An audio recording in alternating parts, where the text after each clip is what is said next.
Hello, friends, and welcome to Worldbuild with Us, the podcast where we create fantastical worlds with help from you, our listeners. My name is Rob Hilferty, and I'm here with my co-hosts Daniel Quinn and Courtney Staples. On today's episode, we finish up our foray into the Glotion, the prompt from one Mr. Gluax Speed, longtime patron, I think our oldest and longest patron, perhaps the first, but anyway. We're on to that. We're on to part two. So big reminder that, yes, this is part two of a two-part series. So please, if you haven't listened to the first one, go back, give it a listen. Otherwise, you'll probably be pretty lost. Of course, if you want us to build your world, you can always go to our website, worldbuildwithus.com, click the link, follow the instructions, and within a reasonable amount of time, we'll be building your world. If you want to follow us on social media, we're on Twitter over at Let's World Build. And if you want to join us where the action is, come join our Discord, chat with us about cephalopods, ocean stuff, and pretty much anything that's World Build related, and some stuff that's not, of course.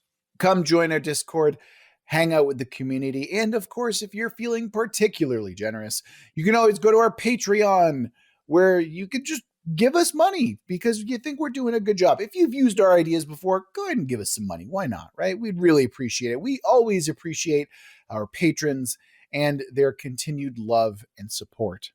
Of course, you get stuff back in return, including patron-only episodes. You get special treatment when it comes to your settings, and you get episodes early pretty much every week. Not to mention, we got the patron-only Discord as well. Come chat and hang out with us.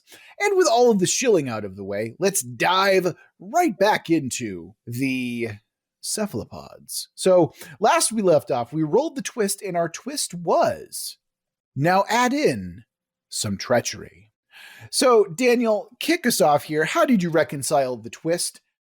I thought maybe, because we know the city has descended from at some point in the past, and it's in a treacherous position. My thought is that among the ruling class of this group is one or more accelerationists who believe that there's a way to go further down and to perhaps gain by some means. Interesting. Whether that means merging with machines or, I don't know, finding something deeper down there at the cost of perhaps their whole civilization. Oh, I really love that, Daniel. I love that so much that we must go further. We must go deeper. There's so much below the waves. Mm-hmm. Yeah, that's great. I love that so much. That's amazing. I'm a big fan of that too. I think I might have a co-conspirator for you, Daniel, because I was thinking, okay, what's the obvious choice? The obvious choice is what? You invoke the robot hermit crabs, right? The servant class uprising, whatever. That's been done a million times before. We're not doing that. Instead, what I thought of was like, okay, well, we've got this kind of technological clash going on here. And you know what might be really fun to kind of reify that is to create not a faction, but a group of people who are trying to overthrow the robot hermit crabs. They're essentially deeply anti-technology, and they're plotting to destroy the robot hermit crabs as extensively as possible. Right now, just kind of sabotaging the occasional one, but they have a grander plot to destroy all of them, essentially. And Daniel, the reason I say co-conspirator is because I can see our two ideas kind of coalescing into a grand conspiracy where your higher echelon is using this kind of Luddite cult as a means to force us deeper into the ocean. Like maybe we can even say or suggest that the hermit crabs are partially responsible for maintaining the height at which the city is in right now. It's a psyop, as they say. Oh, yeah. Amazing. Yeah. Now, Courtney, what can you add a third wheel to our conspiracy, or do you have a completely new direction that you want to take us? It might fit in as a third wheel, but it's disconnected because it's in the past, kind of. Oh, cool. Let's hear it. So my idea was that this city, or part of a city that had originally been in more shallow waters and had been disconnected, like that disconnection was purposeful because this portion of the population housed a rebel faction of some sort that the cephalopod leaders wanted to literally cut out from the picture by dropping them into the ocean. Oh wow! Mm. So this rebel faction has a deep-seated need for vengeance. I would imagine so. If they even know that that's what happened, Oh, because true. it may have come Mm. across as like some freak natural occurrence, Okay. an earthquake or something. Okay. Let's talk about this a little bit, Mhm. because I think I have a fun idea. I love the idea that this was a targeted attack that failed spectacularly, and instead of just cutting out their section of the city, they dropped the entire city. Oh. Yeah. Oh no. Oh, So wow. so it's not just rebels.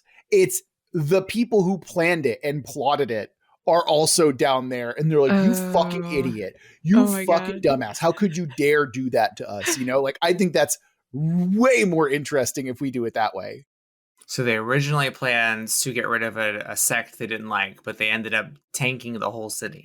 Exactly. Yeah. Got it. Imagine that you have like a C4 charges, and you have to plant them strategically in order to collapse part of a building, and then instead you just collapse the entire city block because you fucked up so bad by placing the charges wrong. Can we do double treachery? Mm. Like, so there's the original intent was to get rid of the faction. Mhm. There was a disaster that pulled the whole city down. But deeper inside of that, there are those who sabotaged the thing to make it look like it was an accident because they wanted to go lower. Oh. So you'll have I the see. through line with your particular. Uh-huh. Okay. That accelerationist set that up a long time ago. Yeah, Yes. Okay. yeah, I I like that. want to support that. I need some justification as to because once you fall once, I can see where that mind kind of like breaks, and it's like, okay, Yeah. there's now some kind of zealotry involved. Where does the original plot come from? Because I feel. might Oh yeah, what do you got for I us? might have something with my faction actually. Oh, well, look at the segue. Good segue, Courtney. What do you got for us? So last episode, Rob, you mentioned astrologers as something that could exist. And at the time I was like, how would that work in a city that's really far underwater? And I had been thinking of connecting it to my reconciliation of the twist, like that rebel faction was a group of astrologers who maybe were predicting some downfall of the elite or were creating their own religion or something to that effect. What if like that astrologer group is also Daniel's accelerationist group? Like in the stars, they saw omens of some great downfall or some reason that they needed to dig deeper, and that this is them like doing that. Okay, yeah, I'm on I like board now. astrology as being their methodology, and I wonder too, since we discovered machines halfway through, if that has something to do with it. That's what they're seeking. Oh, see, I was thinking of something much simpler, which is, hey, there's literal meteors coming and we're too close to the surface. The only way we can survive is by literally sinking deeper into the ocean so we're protected. And then now that they're halfway down, they're like, no, we still need to go deeper because we're going to get hit by these meteors. Like, I'm thinking even simpler than like anything beyond that. I almost want, I like meteors. The one thing that worries me about that is it kind of presents something outside of the realm of the setting, like it's being an impetus. But I like that we have, because you said originally the machines come from below. And I'm wondering if we can somehow tie that origin to these guys' intent to go deeper. Because I wonder if like the machines, we also didn't talk about the huge giant machines. Like maybe there's a connection there that they're looking for. I do want to clarify something real quick, though. Just because they believe that meteors are coming doesn't mean that actual meteors are coming. I just want to clarify that point. Sure. Right. I wanted to note that I did say astrologers, not astronomers. So they could just be pulling stuff out of their ass. They have no idea what they're talking about. Right. I just mean like, I think to me, it's more interesting if the threat is coming from in the space of the worlds, which is the ocean. Yeah. So like if the threat's coming from below somehow, then that will pull, not necessarily the threat's coming from below, but if there is something to be found below, that will pull us down, basically, like naturally. Or maybe they foresaw some omen of like some Leviathan creature that's going to rise up or something to that effect where they thought that going deeper would be safer. Are they reacting to something that they thought is going to happen to them? Like I think accelerationists, generally what that means is like something's bad has happened. In order to make it end, we have to get to the worst part of it, right? Which is essentially what guys are talking about.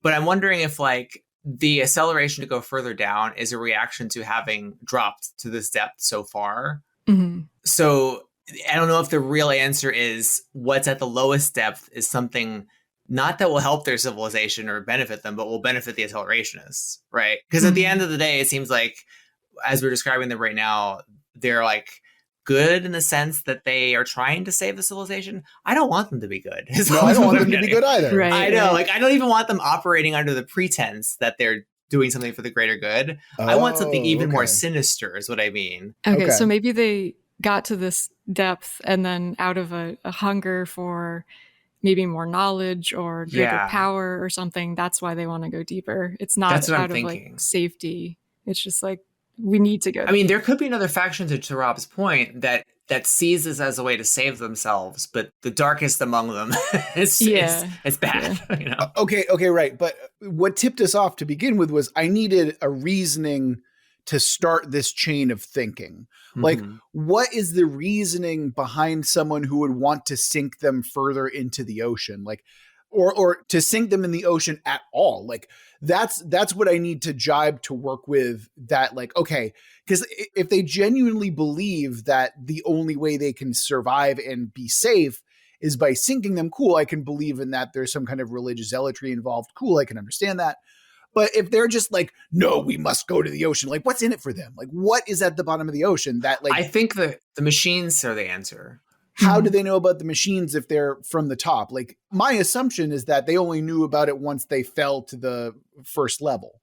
Right. They encountered them when they fell, right? And they became part of their society, right? But maybe they have knowledge of them all along or from the beginning. Or maybe they didn't know about them. But then again, we don't, like you're saying, there's no reason for the city to blow up and fall. I need rationale. I mean, I think maybe the accelerationists that are deepest and darkest in the conspiracy have some knowledge of these machines to begin with. But we don't know the relationship really between the machines and these creatures, other than that they're caretakers in some way. And that there's a lot more of them than the cephalopods. So I guess we might have to answer the question, why is that disparity? Like, why are there so few of them? I assumed that there was the fucking city fell from a tectonic plate. They all died. Right, exactly. Like that to me, like, whether it be from impact or whether it be from rapid, like, depth change, rapid pressurization, right? Like, those are all valid things, right? Like, that to me, that explained it right away, that that it's a devastated population because of the accident, because of this disaster that occurred. I wonder if we could throw something out there really radical, like the cephalopods were created by the machines, or there's some ancient or distant relationship between the two that we're not aware of yet. Are we dealing? I really don't want to do with that new alien movie, Prometheus. I don't want this to be a Prometheus situation, Daniel. Yeah, I'm not necessarily seeing that either. I'm just wondering. I just feel like the answer has something to do with the machines. I don't know what the answer is, though. I mean, we don't have to have them connected. We could. I think it was much easier when we just had it be like, this was a political attack that fucked up royally, and now because that fuck up, there's now an accelerationist. Like, that is what born the accelerationist is. Like, the discovery of the machines is what, like, made them want to sink even further. Well, I did like the idea that it was like a multi-faceted treachery that Daniel had wanted, where there were the explosions targeted at the sect itself, and then that sect kind of found out and decided to do it for this entire area of the city. And, like, maybe to make sure that they're still coming across as very selfish, like, that was their decision to do this because they wanted to go off and make their own city and kind of prove that they could do it better than these other elite forces that were up there. And then once they got down there and saw the robots, that's when they decided that they want to go even deeper for that potential power that it could bring them. I just want to clarify their rationale. So their idea was to bomb their section of the city and sink them so they could prove to the other people that they could do it better. Or if they were just like so off mentally that they thought that was the best solution for their continued survival. You could do both, right? So you could take what you're saying about some calamity being predicted by the group, right? That at least sets up the need to preserve themselves, but also make them really wacky So maybe they have, so on top of that, they have some, I don't know, crazy religious concept of the abyss that is the salvation in their minds to this right. calamity. I'm okay with religious zealotry. That's what I'm okay with. Yeah. I just needed rationale that I can support and understand. So I'm trying to bring the two together. So like what Rob was saying about a calamity, right? Now, and a calamity unrelated to the situation that's trying to be stopped. But then also what you're saying that they have this deep-seated inward need to be better or better than everyone else, improve something. And maybe it has something to do with their like twisted view of, I don't know, the abyss. It's vague though. I don't know. I mean, yeah, to be fair, I was just tossing that out as like a way to give them another reason to be doing this that also tied in with you wanting them to be like kind of evil assholes.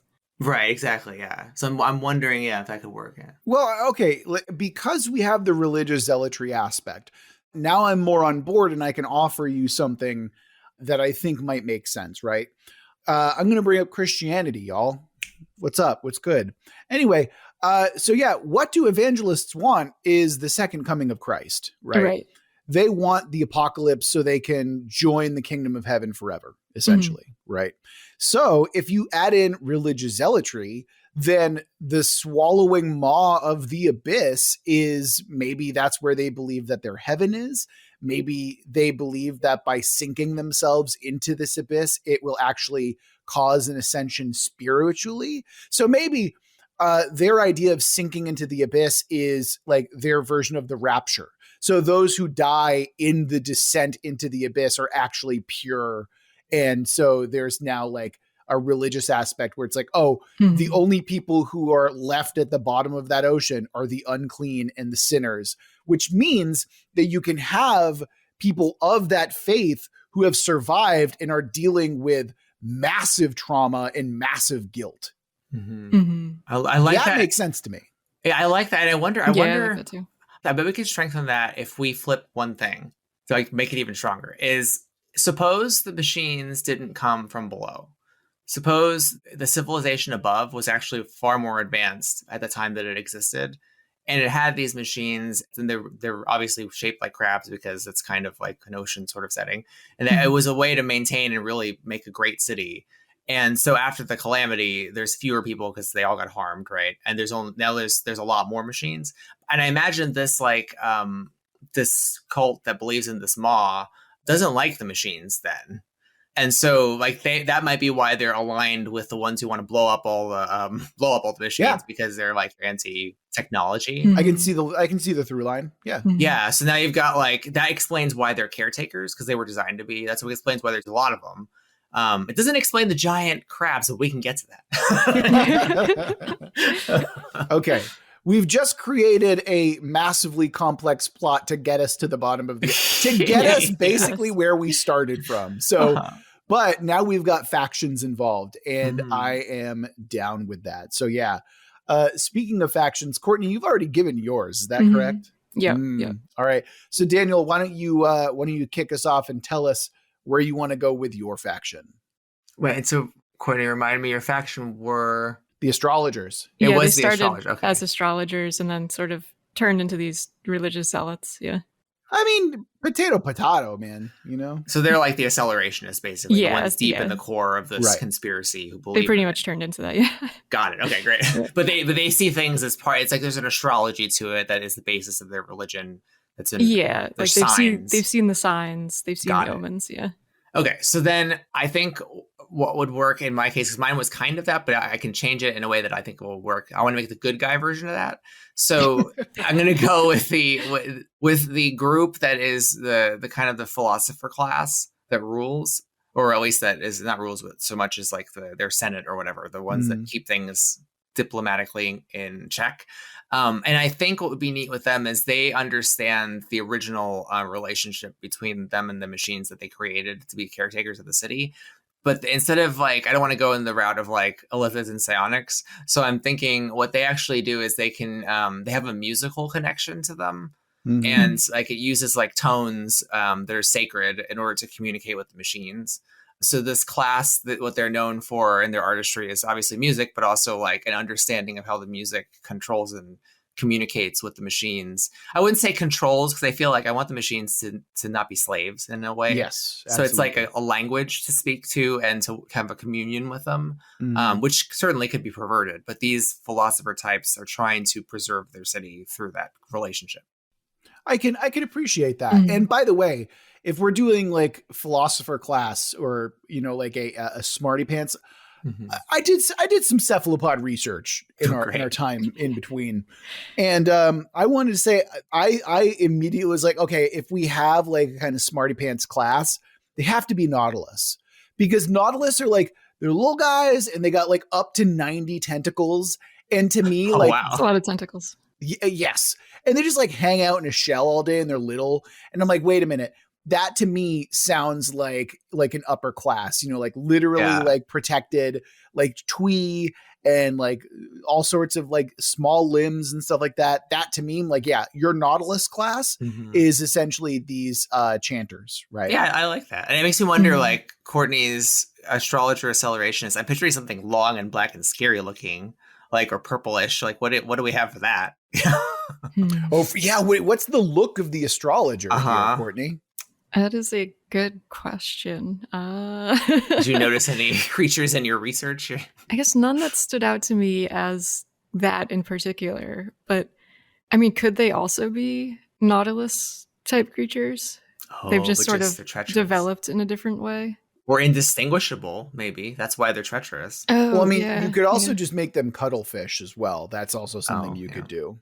I like the idea of, because these are people that they're part of the treachery, right? I like the idea Yeah. of them being part of this class. They're just a sect within it. That's true. Yeah, if like nobody quite knows who they are, they're sort of in their midst. Mhm.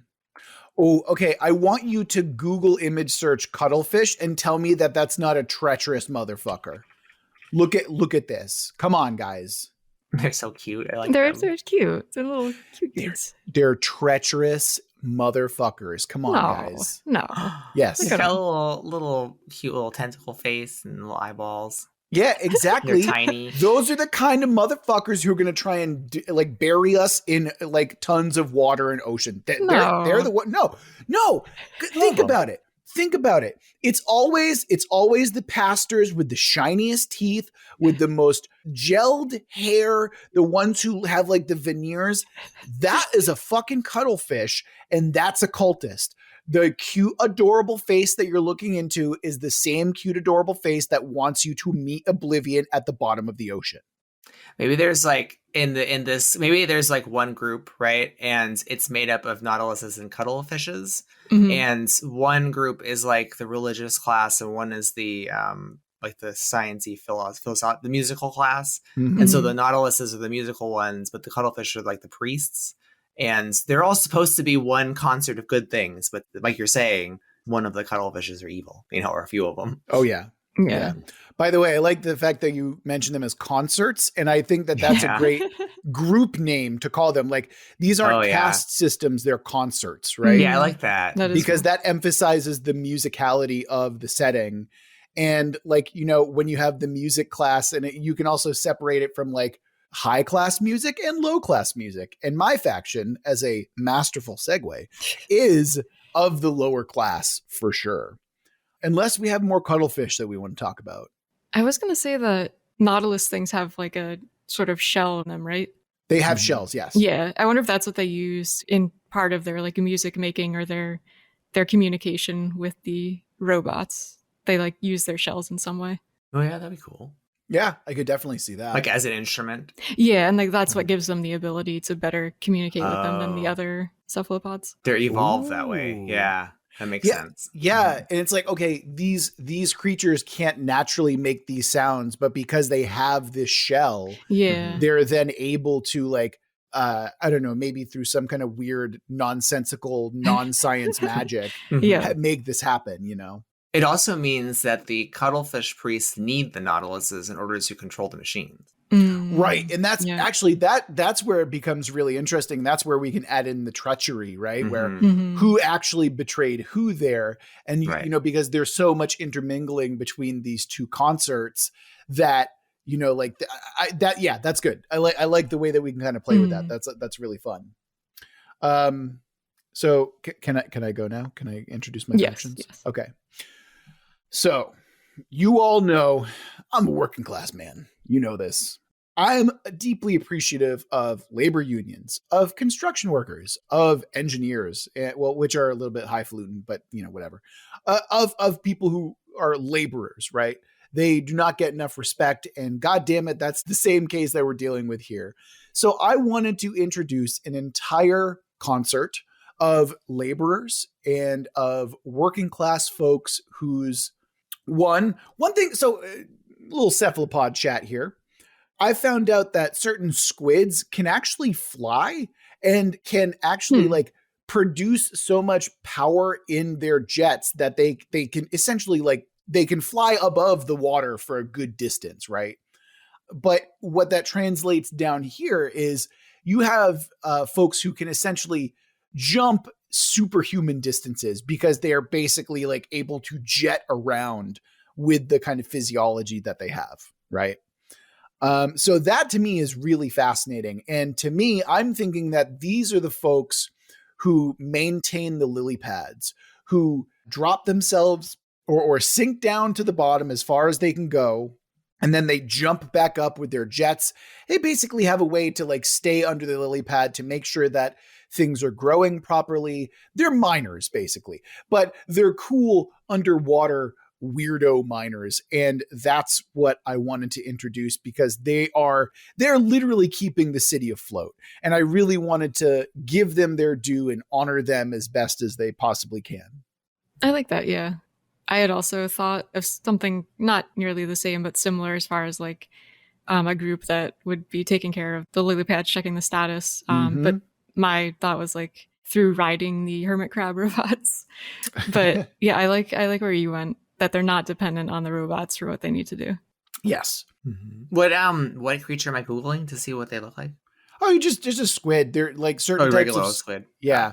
Oh, the other thing that I thought was really cool as well is that certain squid, when they eat, they can actually not release the kind of like waste that they have. And it actually creates ammonia, which then allows them to rise on their own, which is cool. Like, yeah, it's like super crazy. So, and then what they do is they'll release it, and like basically it's like a stink cloud that also gives them a speed burst as well. Where's our octopuses then? Can these be like also octopuses too? Like, yeah, why not? Big muscly ones? Because they seem like they'd be strong. There's squid and there's octopi. Why not? Right? Yeah. I'm cool with like, I mean, really, if we're making differentiation here that like blue collar folk are squid and octopi, and the cuttlefish and the little ones.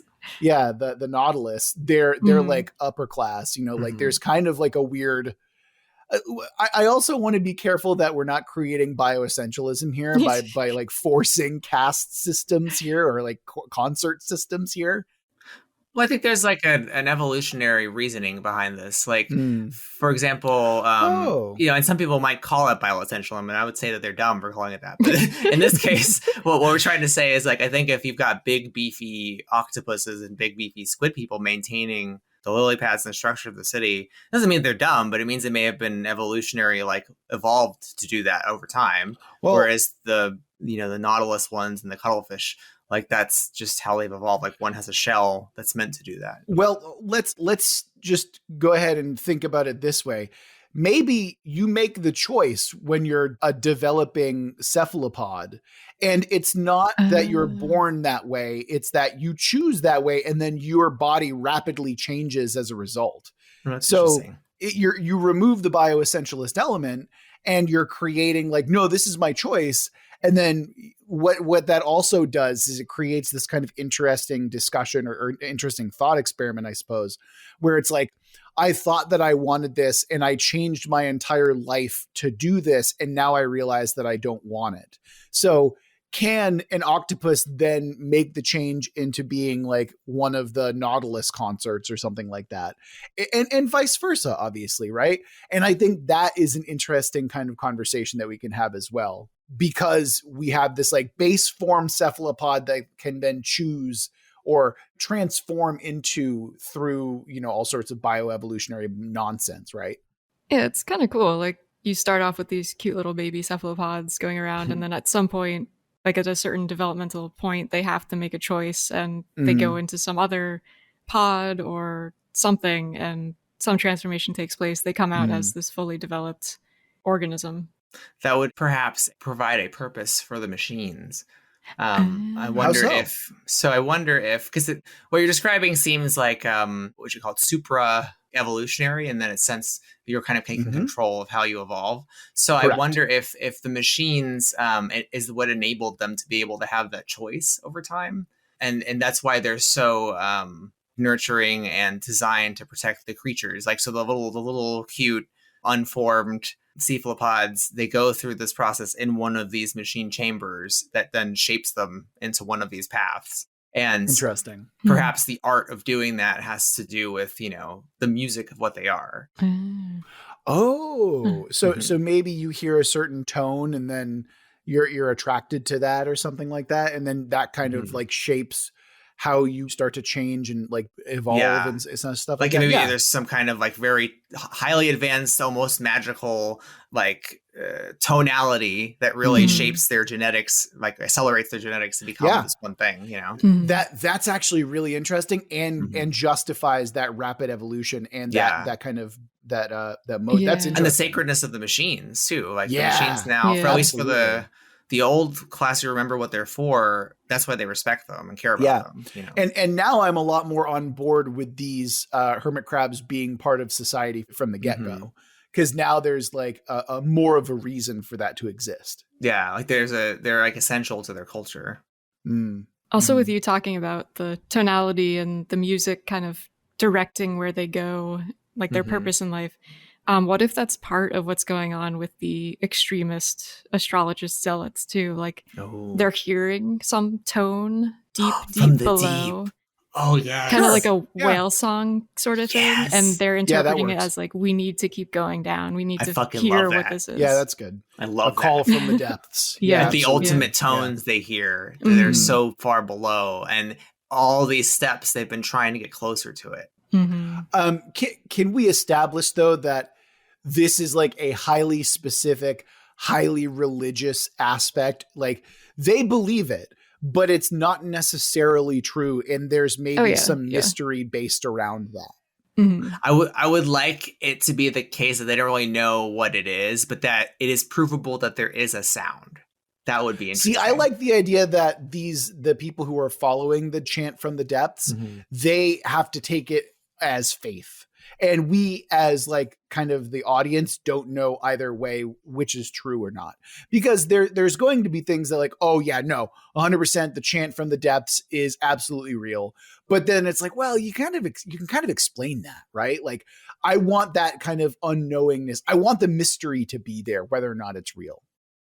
I mean, what you just said, I think can work. Like there might be a way to explain away what the noise is. Like just like you hear strange patterns from space, it turns out to just be like some interference. It could be explained that way. But I would like it to be that such that the philosopher class, there is something, maybe they don't believe it's this magical tone, but they know something is being heard.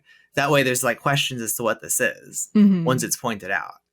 Yeah, I'm okay with that. I mean, I don't really see like our ideas clashing too much with each other. Yeah. Like, I think what you're saying is like, we don't ultimately, the story doesn't know what it is. We can't prove anything about it. But the idea that it's out there and it's a question of interpretation, I think that's really seductive. Right.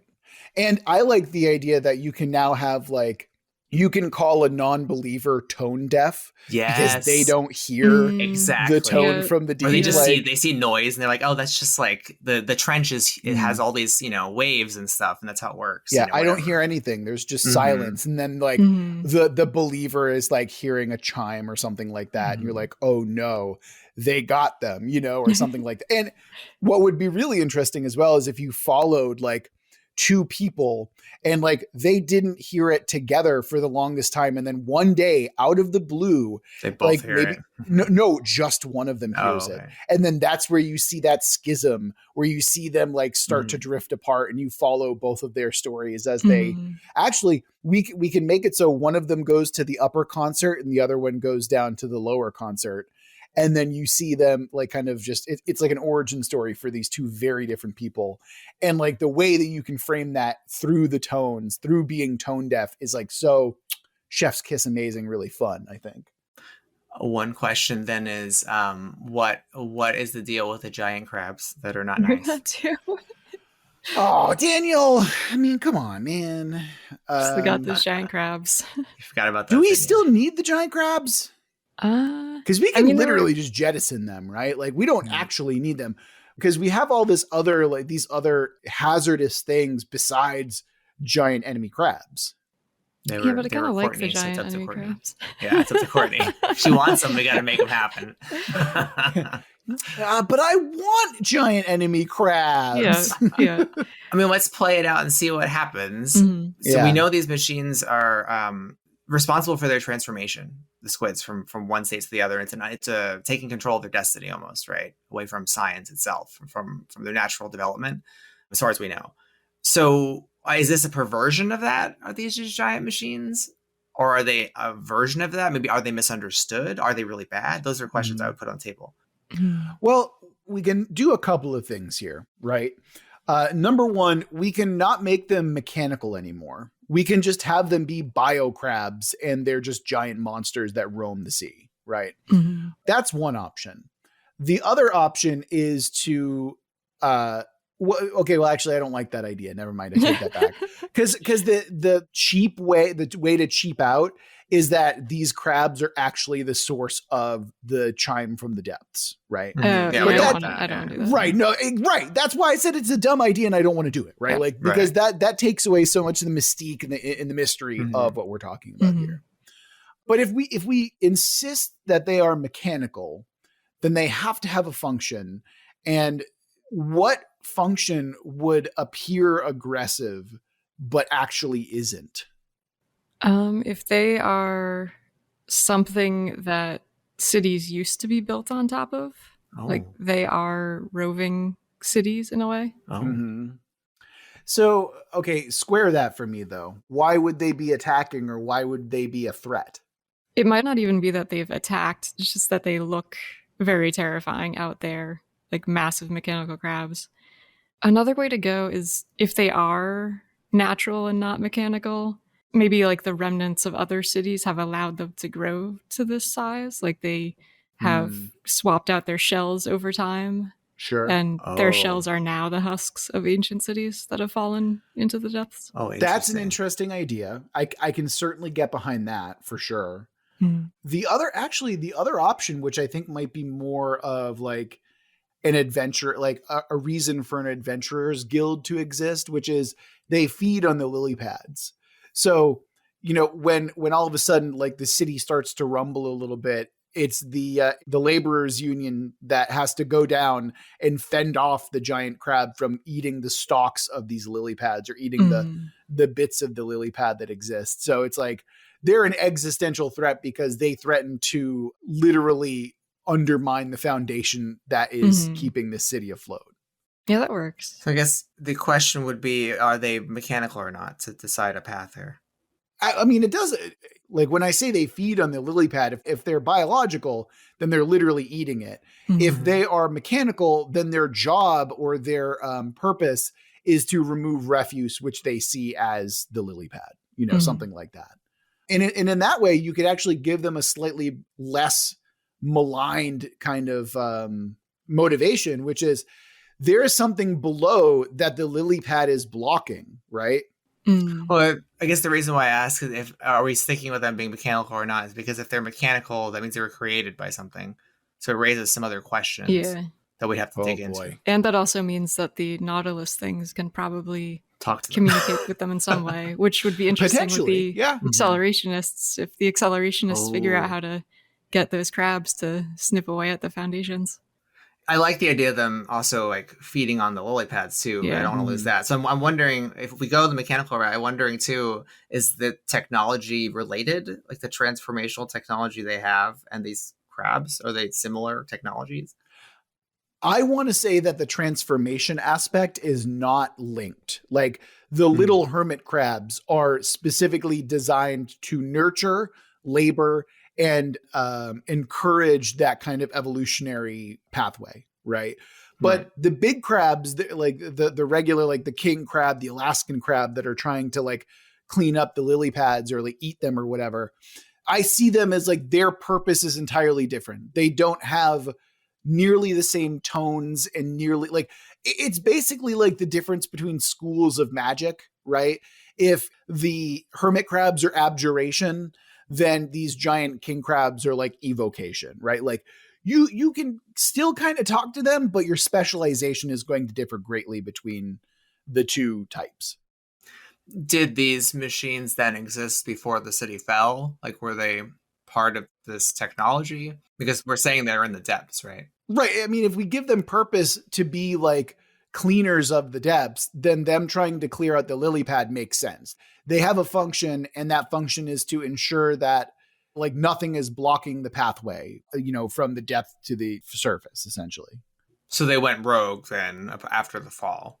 No. It's just that the lily pad is genuinely in the way, and their purpose is to remove the obstruction. And they don't know that the obstruction is what they're actually trying to protect. But what I mean by them going rogue is like if they're part of the technology that was owned by the squids and now it's working against them, it's in opposition to them, right? So their programming must be awry or something must be causing them, because otherwise they'd be able to say stop eating these lily pads if they're equivalently controlled like the nurse ones. I'm suggesting that I do understand what you're saying. Mm-hmm. I'm suggesting that in the Cataclysm, the ability to talk to these things and program them has been lost. That's what I mean. That's what I mean by went rogue. So in the Cataclysm, they've broken off somehow. Got it. Okay. Right. When you say going rogue, there's an intentionality, like there's like malice behind it. I mean, it's just semantics. All I'm saying is like, for me, when you say go rogue for a programmer, that means that the program is doing something that you didn't want it to do. Are you talking to a programmer, Daniel? Get out of here. No nonsense. That's all I mean. I got you. I understand what you're talking about. Okay. Right. Yeah. So, okay. We've squared the giant crabs. Is it time to move on to a story quest or a main quest line? Yes. Mm-hmm. All right, let's roll some dice and see where our cephalopod story takes us. Oh, if we roll bottomless hunger for the theme, that's going to be so appropriate. I'm not okay. I say that and I just realized that if I actually get bottomless hunger, it's going to seem like a work. It's not a work. But let's roll the die. Our theme for the main story quest is not bottomless hunger. It's treachery again. Okay. Wow. We got treachery all the way down. And the first thing that we're focusing on in this main story quest is something brand new. Interesting. So I don't know about you guys, but my brain immediately jumps to there's a new type of crab. Is this new type of crab, has it been engineered recently? Oh, it's newly created? Is that what you're suggesting? Or yeah, just tossing the idea out there. I like what Courtney said earlier about being able to talk to them. Like maybe the accelerationists have taken control of them and use them for other purposes. Who's them? Who are you talking about, Daniel? The crabs. So that's what you're suggesting, is that this is something brand new? Yeah, that the accelerationists have found a way to speak to the big machine crabs to use them for some other purpose. Okay. A new treachery. Okay. So what then is our quest line involved in? Because if the new threat, right, is that these accelerationists have found a way to control the king crabs, then what's the storyline? What do they have to do?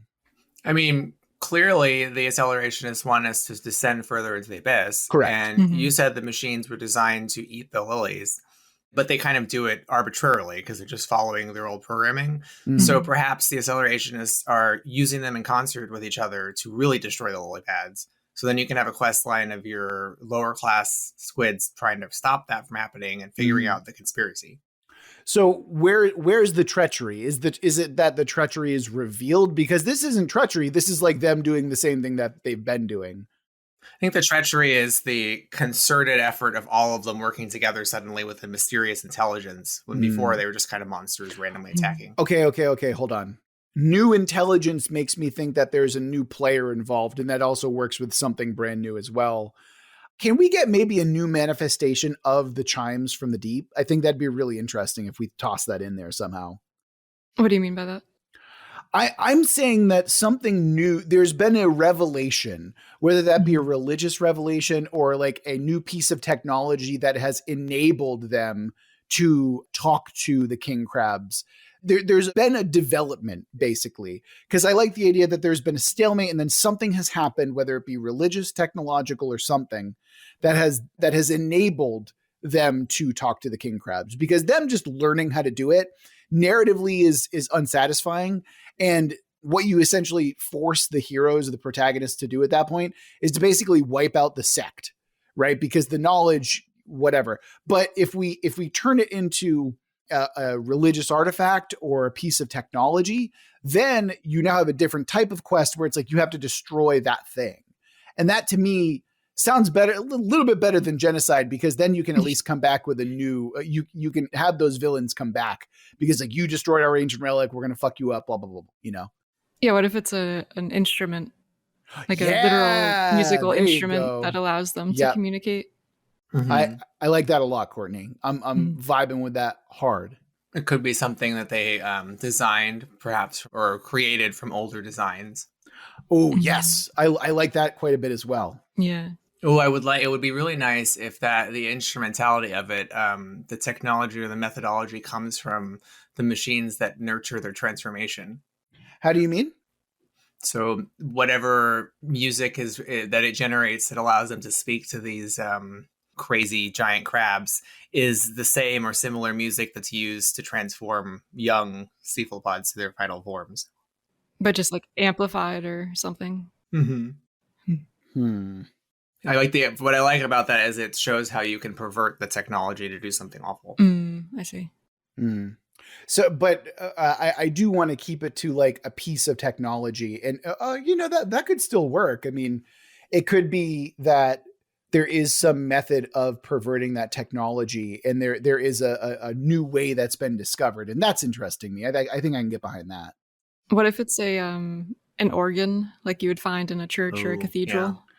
Yeah. Oh, and okay. We haven't done it yet, but I mean, like, let's look at like cuttlefish and nautilus.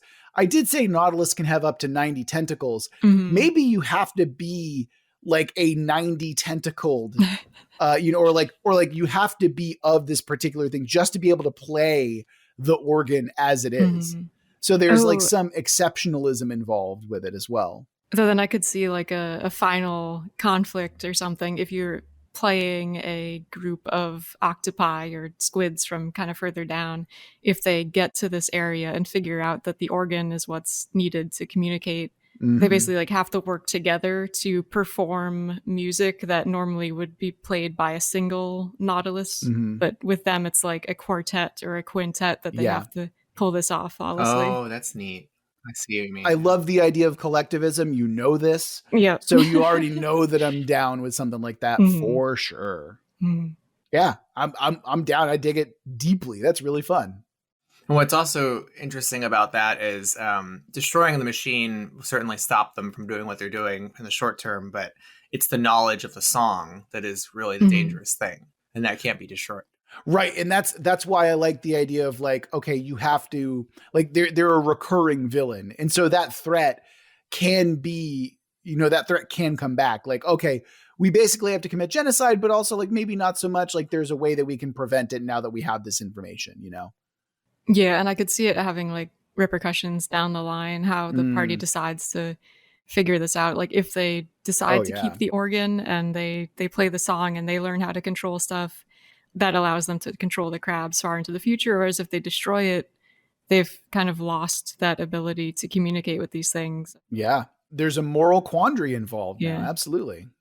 And I mean, like what you also do that, like, that's like such a classic fantasy trope. This idea that like the heroes took care of something long ago, but the knowledge of it has been lost to time. And like, we're setting up like that quest line later on down the road as well. Like that's fun. All right. I think we nailed it, you guys. I think we did it. I think so. Yeah. I feel like I'm imagining the setting as like way cuter than it should be. I think it's the bioluminescence and the lights. And also, yes, cuttlefish are adorable. They're pretty cute. Yeah. Yeah. But they're evil bastards, remember. I do like the cohesion. Like each of the elements we've added like add up, and they all make sense together. Oh, absolutely. Yeah. Plus, I mean, if you wanted to just explore the inherent danger of the depths of this kind of landscape, you have that option as well. There's so much to it. It's really fun.